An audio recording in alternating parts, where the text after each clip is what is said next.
राष्ट्रपति को पढ़ने के बाद आज हम लोग उपराष्ट्रपति को पढ़ेंगे। तो भारतीय संविधान के आर्टिकल 63 में आर्टिकल 63 में उपराष्ट्रपति के पद की व्यवस्था की गई है। आर्टिकल 63 उपराष्ट्रपति, अनुच्छेद 63 में उपराष्ट्रपति पद की व्यवस्था की गई है। और आर्टिकल 64 के अनुसार ये उपराष्ट्रपति जो होगा ये राज्यसभा का पदेन सभापति होता है। राज्यसभा का पदेन सभापति। देखिए अनुच्छेद 65 में कार्यवाहक राष्ट्रपति की व्यवस्था है कि उपराष्ट्रपति जो होगा वो कार्यवाहक राष्ट्रपति के रूप में कार्य करेगा। कब करेगा?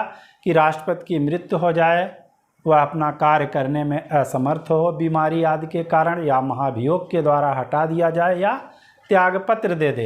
यानी कि किसी कारण से इसका पद अगर रिक्त होता है, पद रिक्त होता है तो राष्ट्रपति का पद बड़ा ही महत्वपूर्ण होता है। पॉलिटिकल कंटिन्यूटी बनी रहे, राजनैतिक निरंतरता बनी रहे, इसके लिए उपराष्ट्रपति को पहले से ही निर्वाचित करके एडवांस में रख लिया जाता है कि अगर राष्ट्रपति नहीं है तो उपराष्ट्रपति उसके कर्तव्यों का निर्वहन करेगा। उपराष्ट्रपति भी नहीं है तो सुप्रीम कोर्ट का मुख्य न्यायाधीश उसके कर्तव्यों का निर्वहन करेगा। अगर वो भी नहीं है तो सीनियर मोस्ट जज जो होगा सुप्रीम कोर्ट का, वह राष्ट्रपति के कर्तव्यों का निर्वहन करेगा। और जब उपराष्ट्रपति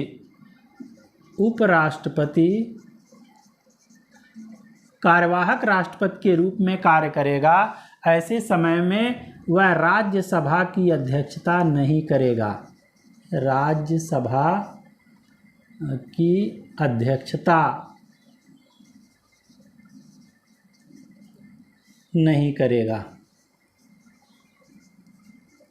उपराष्ट्रपति को वेतन उपराष्ट्रपति पद का नहीं मिलता है, उस राज्यसभा का सभापतित्व करने के कारण, उसकी अध्यक्षता करने के कारण मिलता है। उपराष्ट्रपति राज्यसभा की अध्यक्षता करता है, उसकी कार्रवाइयों का संचालन करता है, और किसी विधेयक पर अगर पक्ष और विपक्ष में बराबर मत की स्थिति आ जाए तो ऐसी स्थिति में वो निर्णायक मत देने का अधिकार होता है, लेकिन पहली बार वो मतदान नहीं करता है, निर्णायक मत देने का इसको अधिकार होता है। और अभी तक 3 ऐसे उपराष्ट्रपति हुए हैं जो कार्यवाहक राष्ट्रपति के रूप में कार्य किए हैं। पहला है बीवी गिरि।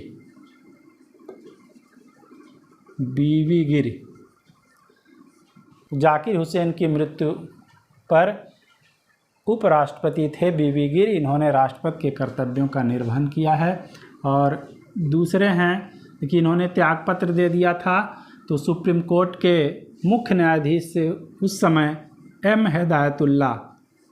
हिदायतुल्लाह सुप्रीम कोर्ट के मुख्य न्यायाधीश थे। एम हिदायतुल्लाह, इन्होंने भी कार्यवाहक राष्ट्रपति के रूप में कार्य किया है। और तीसरे हैं फ़खरुद्दीन अली अहमद, इनकी मृत्यु हो गई थी तो इनके स्थान पर कार्यवाहक राष्ट्रपति बने थे बी.डी. जत्ती। तो अभी तक ये 3 लोग कार्यवाहक राष्ट्रपति के रूप में कार्य कर चुके हैं। कार्यवाहक राष्ट्रपति।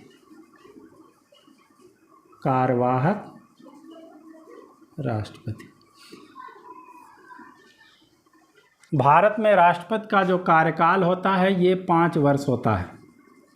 5 वर्ष राष्ट्रपति का कार्यकाल होता है।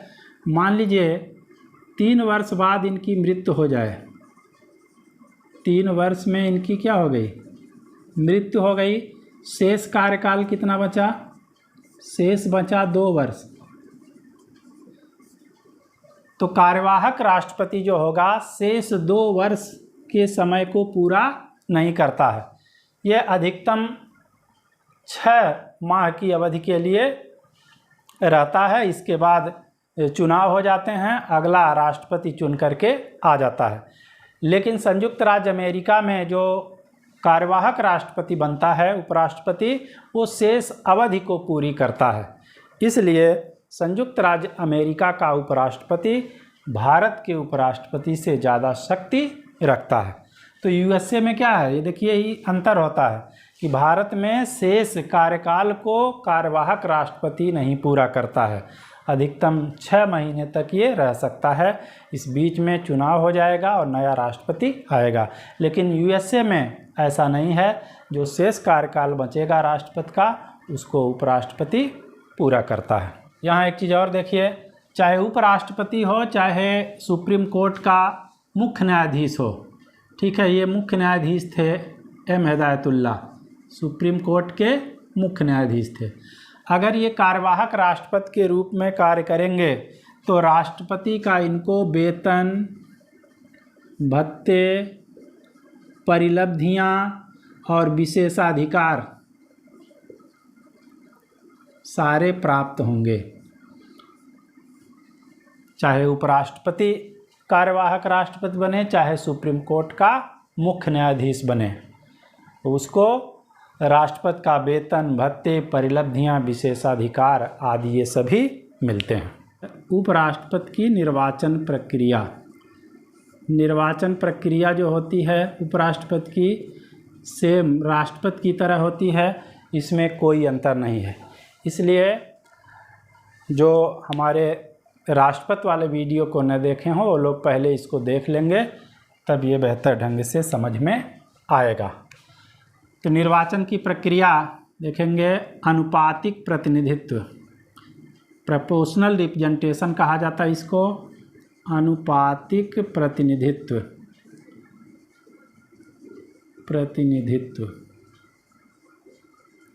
प्रोपोर्शनल रिप्रेजेंटेशन, अनुपातिक प्रतिनिधित्व हो गया कि एकल संक्रमणी मत प्रणाली, एकल संक्रमणी मत प्रणाली, सिंगल ट्रांसफरेबल वोट सिस्टम इसको कहा जाता है। राष्ट्रपति वाले चैप्टर में हमने इसको बताया हुआ है कायदे से, विस्तार से, कि अनुपातिक प्रतिनिधित्व क्या होता है, एकल संक्रमणी मत प्रणाली क्या होती है, न्यूनतम कोटा क्या होता है, ये सारी चीज़ें हम बताए हुए हैं, वहाँ पर आप इसको पहले देख लेंगे। तो अनुपातिक प्रतिनिधित्व की एकल संक्रमणी मत प्रणाली, और मतदान जो होता है ये गुप्त मतदान होता है, गुप्त मतदान के आधार पर निर्वाचन किया जाता है। अब इसी में देख लेते हैं कि इसके निर्वाचक मंडल में कौन कौन से लोग भाग लेते हैं। निर्वाचक मंडल, तो उपराष्ट्रपति के निर्वाचक मंडल में संसद के दोनों सदनों, संसद के दोनों सदनों यानी कि लोकसभा और राज्यसभा के सभी सदस्य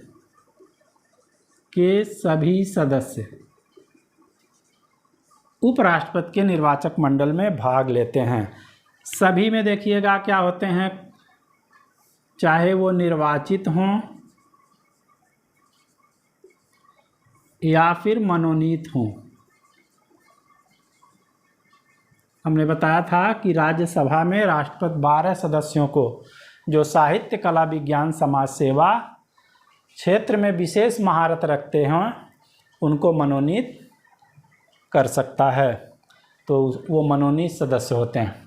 तो उपराष्ट्रपति के निर्वाचक मंडल में संसद के दोनों सदनों के सभी सदस्य भाग लेते हैं, जबकि राष्ट्रपति वाले में हमने क्या बताया था कि संसद के दोनों सदनों के केवल निर्वाचित सदस्य भाग लेते हैं राष्ट्रपति के निर्वाचक मंडल में, और ये मनोनीत वाले भाग नहीं लेते हैं।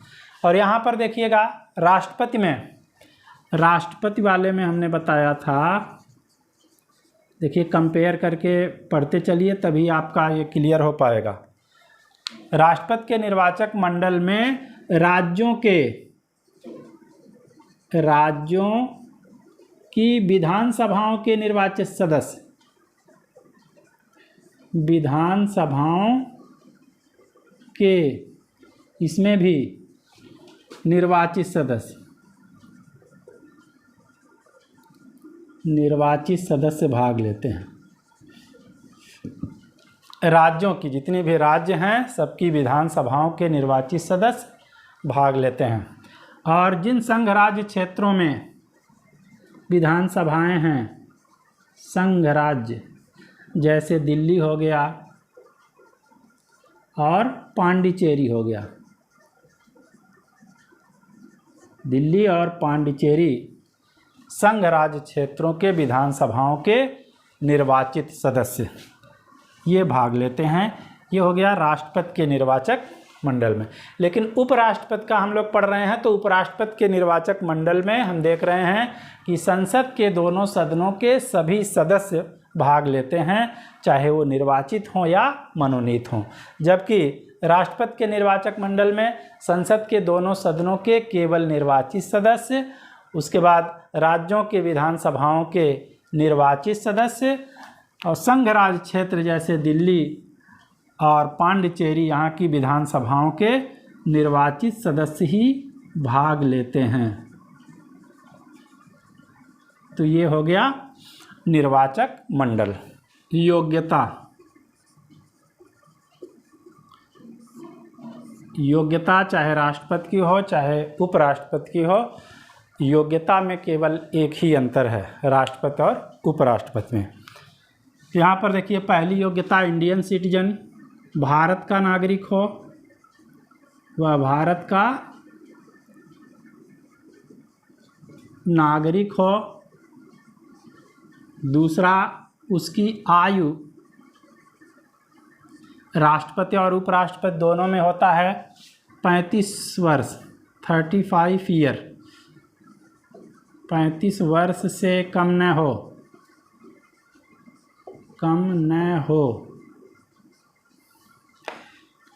और तीसरा है वह राज्यसभा का सदस्य,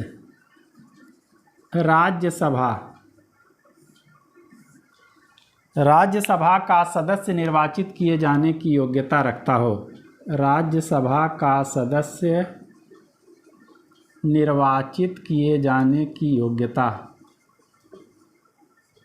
निर्वाचित किए जाने की योग्यता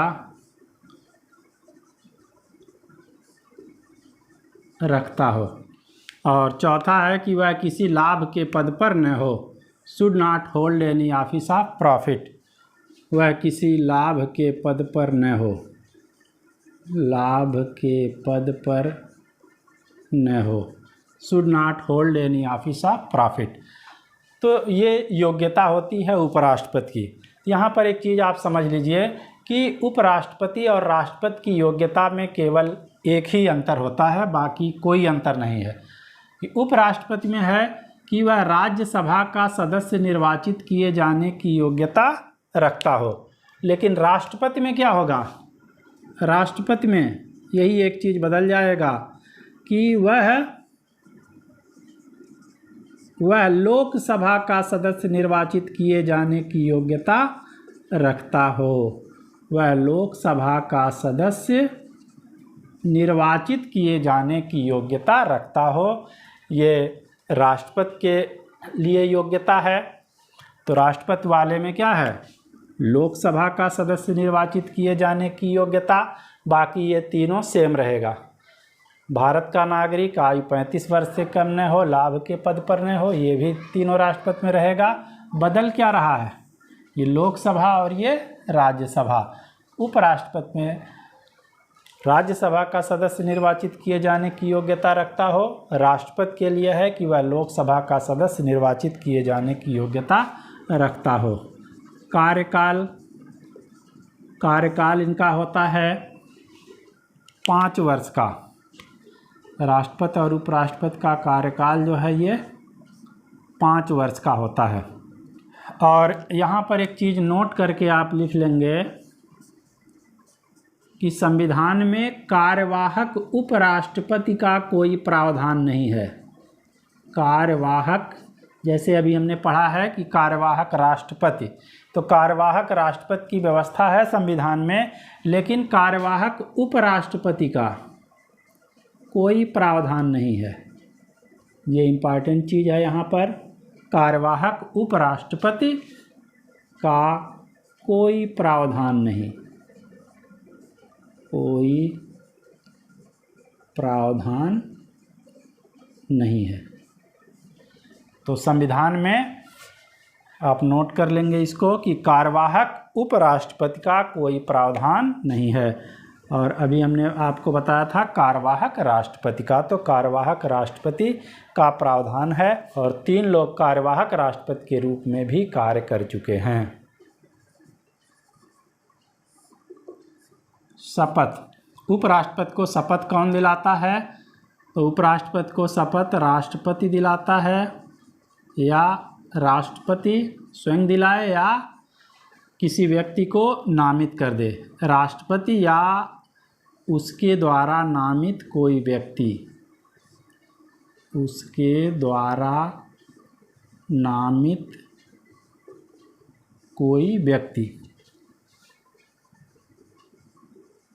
कोई व्यक्ति इनको शपथ दिलाता है। इनकी पद रिक्ति कैसे हो सकती है?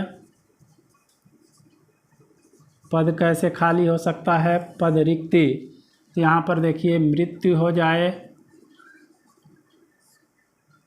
त्यागपत्र दे दे, मृत्यु, त्यागपत्र, या पद से हटाया जाए, हटाए जाने पर इनका पद रिक्त हो सकता है। तो अगर त्यागपत्र देना रहेगा उपराष्ट्रपति को, तो किसको देगा? उपराष्ट्रपति त्यागपत्र राष्ट्रपति को देता है। इनको त्यागपत्र देना रहेगा तो उपराष्ट्रपति महोदय ये त्यागपत्र जो होगा किसको दे देंगे? राष्ट्रपति को दे देंगे त्यागपत्र। ठीक है। उपराष्ट्रपति को पद से हटाए जाने के लिए क्या व्यवस्था है? राष्ट्रपति को पद से हटाए जाने के लिए हमने बताया था कि उसके ऊपर महाभियोग लगाया जाता है। महाभियोग की प्रक्रिया संसद में चलाई जाती है, उसके बारे में हमने बताया था किस प्रकार से। लेकिन उपराष्ट्रपति को हटाने के लिए देखिए राज्यसभा पहल कर सकती है कि राज्यसभा यदि संकल्प पारित करे, राज्यसभा यह इच्छा व्यक्त करे, संकल्प पारित करे उपराष्ट्रपति को हटाने के लिए। राज्यसभा संकल्प पारित करे और लोकसभा इसको स्वीकार कर ले, लोकसभा स्वीकार कर ले, तो उपराष्ट्रपति अपने पद से हट जाएंगे। तो ये हटाने का तरीका है। इसमें देखिएगा पहल करने का अधिकार उपराष्ट्रपति को हटाने में किसको दिया गया है? राज्यसभा। यदि राज्यसभा संकल्प पारित करती है और लोकसभा उसे स्वीकार कर लेती है तो उपराष्ट्रपति को उनके पद से हटना होता है, जबकि राष्ट्रपति को उसके पद से हटाने के लिए महाभियोग की प्रक्रिया, और महाभियोग की प्रक्रिया संसद में चलाई जाती है। तो इस प्रकार आज के इस क्लास में हम लोगों ने उपराष्ट्रपति के बारे में पढ़ा। इसके बाद फिर एक नए बेहतर क्लास में मिलते हैं। तब तक के लिए धन्यवाद।